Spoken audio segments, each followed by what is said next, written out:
Hello friends, welcome to my channel Dhanashree classes. बघा, राखी पौर्णिमा आता जवळ येत आहे आणि राखी पौर्णिमेवरती आपल्याला शाळेमधून स्कूलमधून निबंध लिहून आणा असं सांगितलं जातं।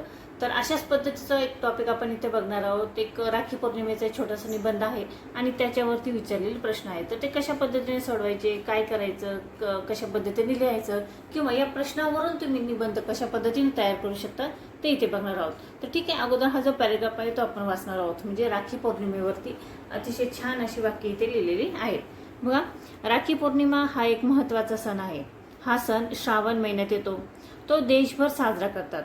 हा सण भावा बहिणीच्या प्रेमाचे प्रतीक आहे। या दिवशी बहीण भावाला राखी बांधते। या सणाला महाराष्ट्रात नारळी पौर्णिमा असेही म्हणतात। या दिवशी कोळी लोक समुद्राची पूजा करतात, समुद्राला नारळ अर्पण करतात। लोक घरी नारळी भात करतात, गोड जेवण करतात।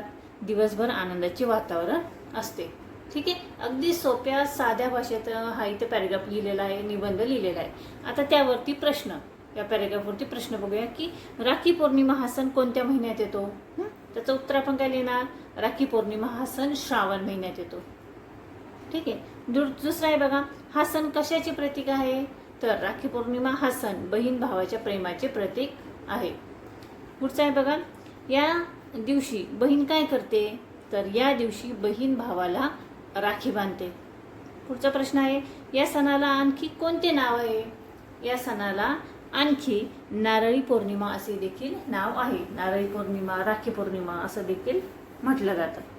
ठीक आहे, त्यानंतर पुढचा प्रश्न आहे की या दिवशी कोळी लोक काय करतात, तर या दिवशी कोळी लोक समुद्राची पूजा करतात आणि समुद्राला नारळ अर्पण करतात।